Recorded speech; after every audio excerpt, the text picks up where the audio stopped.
Grief is real, big, better shared. The podcast everyone needs to hear, but nobody wants to hear. I'm Kevin Lee, President and CEO of Mid-America Transplant, and we are honored to sponsor this episode of Grief is Real, Big, Better Shared. At Mid-America Transplant, we have the privilege of working with families across southern Missouri and northeast Arkansas who make the heroic decision to donate their loved ones' organs or tissues. While donation often brings families comfort, they are still heartbroken by their loss. We are driven by compassion for these families and continue to walk with them through their grief journey.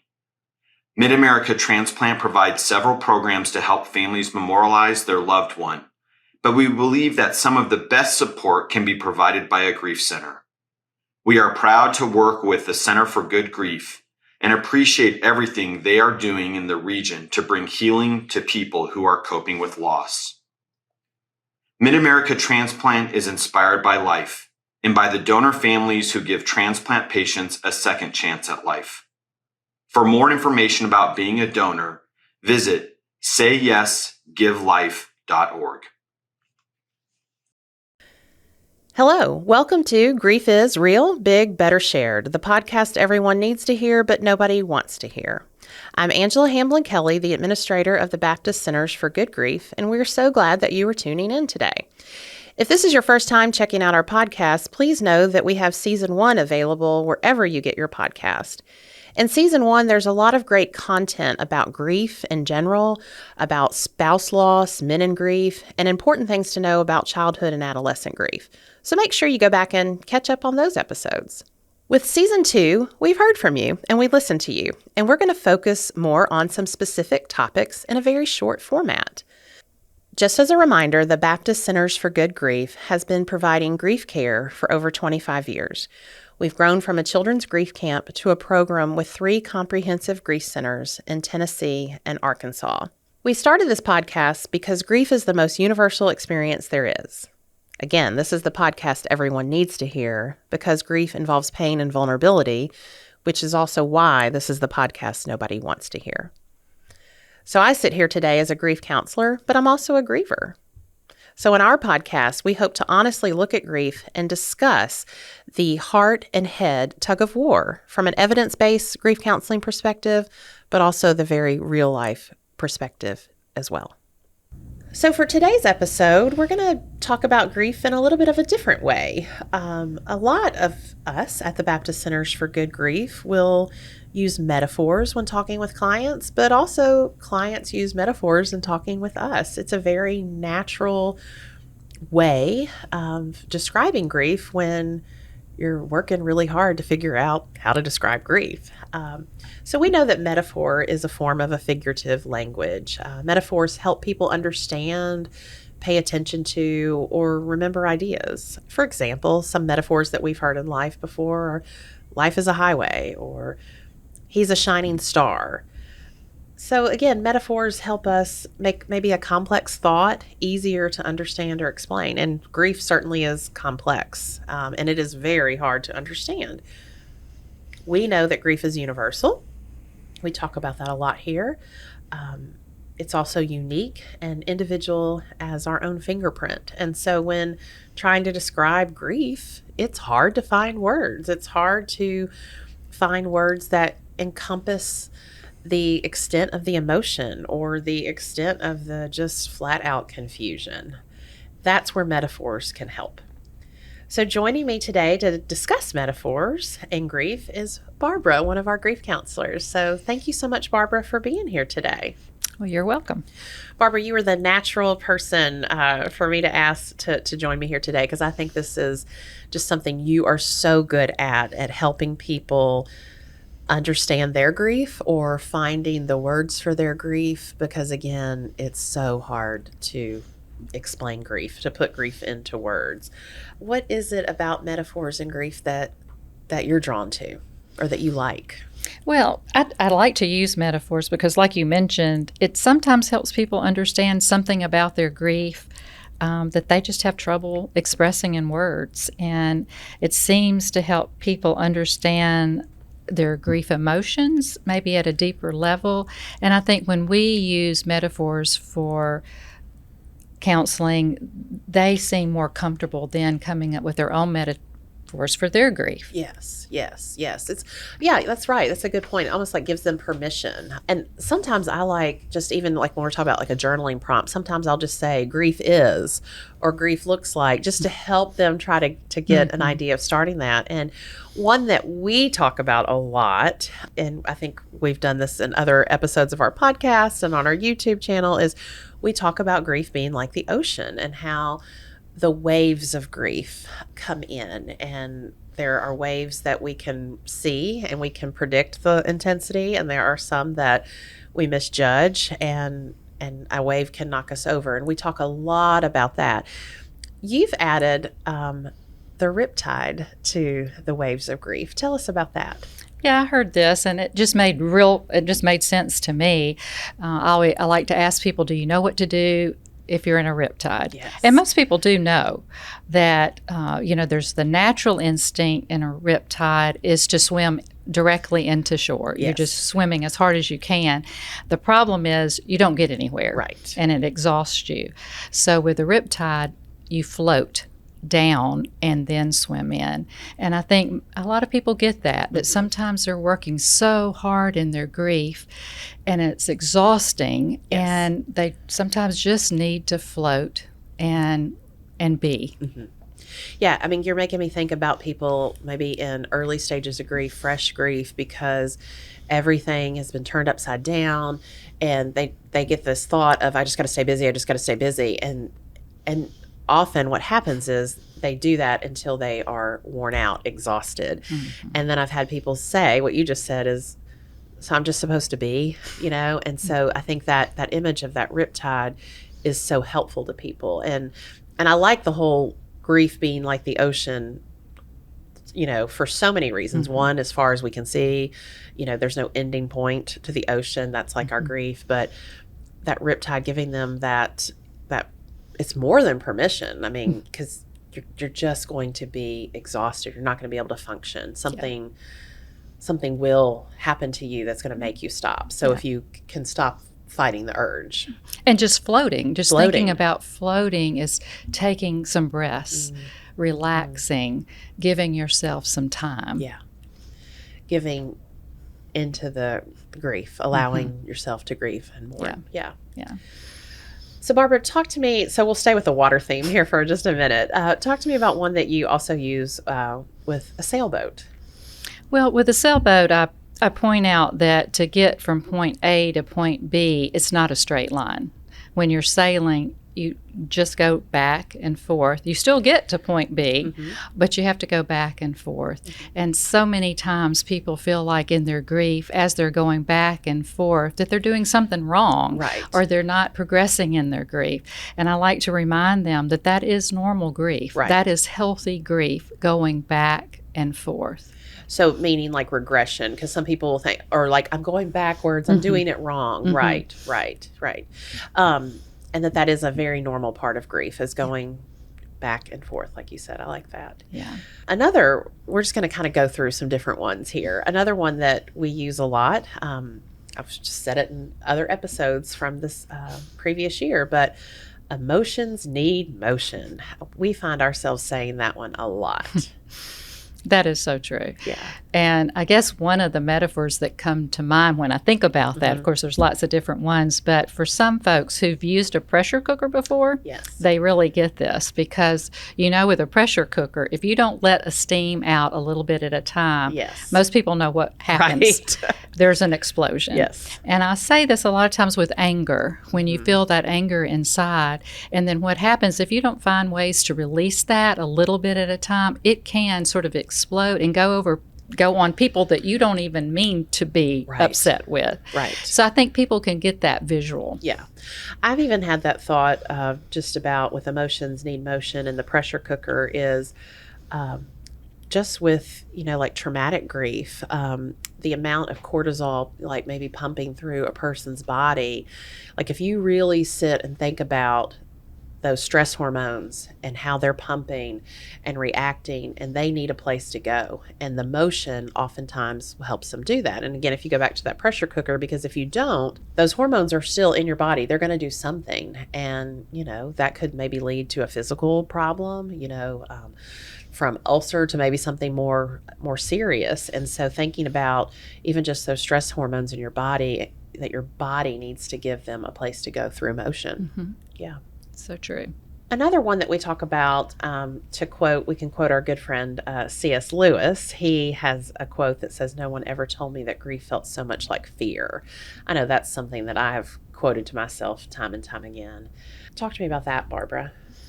Well, I think, most people associate with grief immediately, of course, sadness, disappointment, anger, but fear, you don't always think about that, right. But it is so much a part of grief because you think about fear of what's going to happen next. Yes. How am I going to handle this? What am I going to do now? Who am I now? There's just so many questions that come up, and that fear is just such a big part of grief. Yeah, it's definitely, I think, again, a feeling that is so normal, but it's not a feeling that people will usually think to talk about. They'll talk about the sadness or the anger or even the confusion. And I think a lot of times fear is under so many of those other feelings. Yeah. What's kind of a metaphor that's your favorite that you use? Well, one of the favorite ones I have, I actually got from a client after her child had died. And it's just such a very clear visual for me. And most people that I've shared this with, they immediately get it. But if you think about your television and when there's an election or a weather event, there's this ticker tape at the bottom that's running constantly. Yes. It never stops, no matter what the program is. You got that ticker tape running. And she said for her, that's the way it was. The ticker tape said, "My child is dead. My child is dead," and it just repeated itself over and over. And she said in the early days of her grief, that's really all she could see. She knew her life was going on, yes, but all she could see was that my child is dead. Mm-hmm. And then she said, as she healed, she began to notice that she was looking up more. Now, the tape never quit running. Sure. She always knew that her child was gone. Mm-hmm. And then she said, too, near special dates and anniversaries, she found herself focused more on the ticker tape and less on her life. But it didn't last as long. So I just thought that was just such a good visual, that saying that you never get over the loss of a loved one. Right. It stays with you.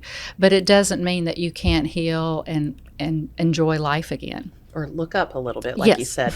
But then also just knowing that there's going to be times that you're going to be, again, very focused back more on that than the looking up. I love that one. I think there's so many just good parts of that visual, but I think what I like the best is that it's always there, and thus helping people know. Again, I think it's just human nature to fight it, to try to get over it, or to or what does even healing mean? Sometimes people think, well, healing means, wrapping it up with a bow and putting it on a shelf. And it's like, no, it's the ticker taper that's always there. Always there. Yeah. I've heard you say this one before.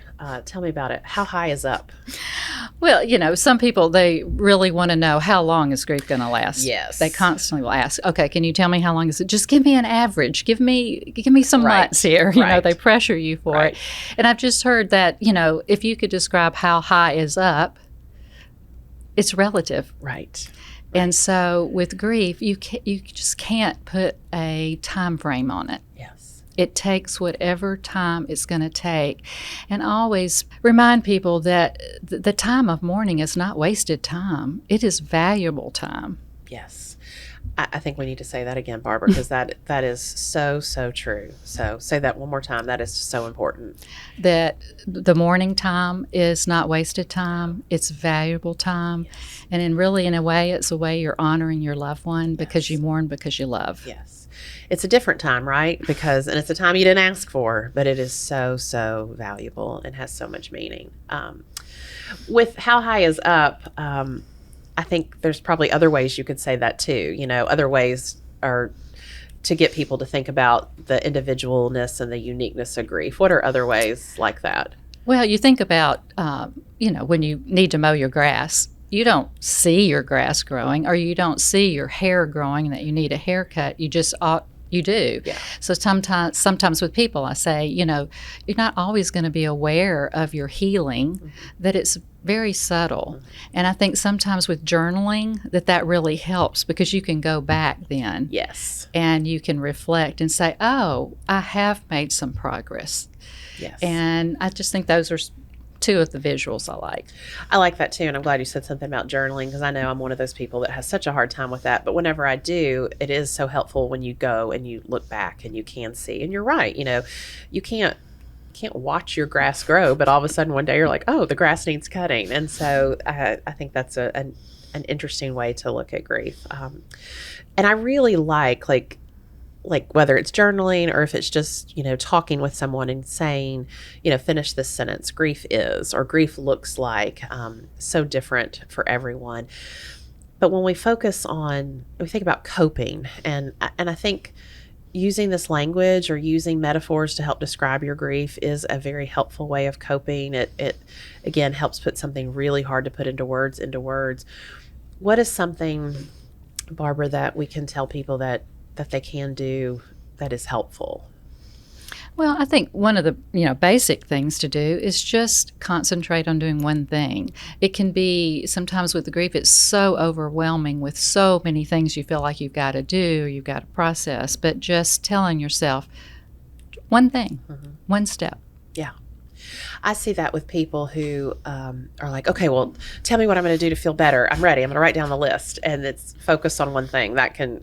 What do you mean focus on one thing? Like one step at a time? Well, maybe, but also we're going to do one thing, because everything is different. Everything. You can't wrap your arms around all of that in a day or a week. Yeah. And sometimes I use the metaphor of just take the example of a tsunami and the earthquakes and all that destruction. Yes. Where do you start? And it's, you just have to start one thing. Right. And so with grief, because so much has changed, like you said, everything's changed, it's hard to know what to do. So if you can just start with one thing. Yeah. And one thing, oftentimes, like just going with your visual there, like cleaning up after an earthquake it's going to start with picking up one thing and moving it out of the way, and then picking up another thing. And it doesn't go as fast as we would like, but that one thing is so important. Yeah, I usually tell people grief is going to last longer than you want it to last, and it's definitely going to last longer than those around you want Exactly. to last. Exactly. Yeah. Exactly. Well, I think these are very interesting things to talk about. I hope that it helps people, if people can sit down and even just think after listening to this, how would you describe grief? How would you answer that question? Grief looks like, how would you describe your grief? Your grief is unique to you. Barbara, what do you want to leave people with today when we're talking about metaphors and grief and describing grief? What's something you want to end on? Well, I think, just being still and thinking about things. And I think one of the other little sayings I like is, you cannot see your reflection in running water, only in still water, which is true. That's true. So sometimes you have to be still. Yeah. And again, that feels scary. So maybe going back to that fear that we were talking about, because still can feel scary. What's going to happen if I'm still? Will all the thoughts, will all the feelings take me over? Or, but we know, and we can tell our listeners that there is so much value in still. So I like that. You can't see your reflection in running water, but you can when it's still. Yeah. Well, thank you so much, Barbara, for being here today. Is there anything else you wanted to share? No, I think we've covered. I think there's just something very valuable, especially with grief, with metaphors. Yeah, and spending time with your grief and trying to describe your grief. So maybe you can finish those sentences, and maybe you can share them with a friend or a trusted person or your grief counselor. But there is value in sitting with your grief and trying to describe your grief, because it's yours. So thank you, Barbara. Thank you. Grief does heal. Let me say that again. Grief does heal. But like we've said, grief demands attention and care. It also needs support and patience.